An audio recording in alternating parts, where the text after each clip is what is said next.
কাল থেকে যতবার নিউজ দেখছি মনটা খুব খারাপ লাগছে। এতটা খারাপ লাগছে যেটা বলে বোঝাতে পারবো না। একটা মেয়ে 7 দিন আগে বিয়ে হয়েছে। সে কত স্বপ্ন দেখেছে। তার স্বপ্ন হয়তো দেখা এখনো শেষই হয়নি, তার আগে সব শেষ হয়ে গেল। স্বপ্ন পূরণ তো হলোই না, কিন্তু স্বপ্ন দেখাটাই পূর্ণ হলো না। বাস্তব হবে কি করে? আমরা কাশ্মীরকে জানি আমাদের স্বর্গ। সেই স্বর্গ আজ কিভাবে যে রক্তে রক্তাক্ত হয়ে গেল কেউ ভাবতে পারেনি। কত মানুষ কত আশা নিয়ে সারা বছরের পুঁজি পাট্টা জোগাড় করে ঘুরতে গেছে, একটু ভালো থাকবে।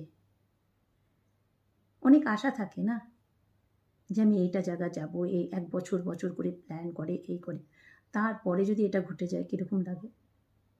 আমার নিজেরই তো কোনোদিন কাশ্মীর যাওয়া হয়নি। আমিও তো ভেবেছিলাম আমার স্বপ্নের জায়গা কাশ্মীর।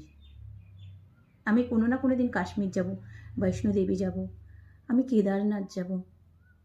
আজ হয়তো আর কোনোটাই হবে না আমার যাওয়া, আর কোনো দিনই হবে না। কবে এটা ঠিক হবে? আদেও হবে না আবারও হঠাৎ করে এরকম কোনো কিছু হয়ে যাবে? কোন ভরসায় যাব? নিজেও তো জানি না যে কি বাড়িতে ফিরে আসবো না আসবো না।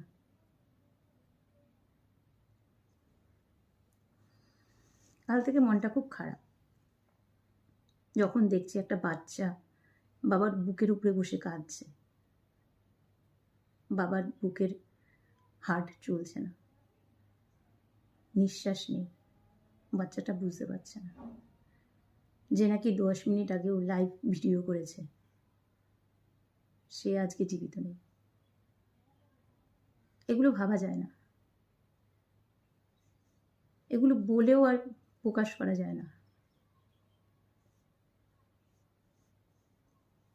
কি বলবো আর? আমাদেরও স্বপ্ন স্বপ্ন রয়ে গেল। স্বপ্ন আর কখনই বাস্তব হবে না, আর কোনো দিনই হয়তো যেতে পারবো না ওই জায়গাটায়। স্মৃতি হয়ে রইল সব।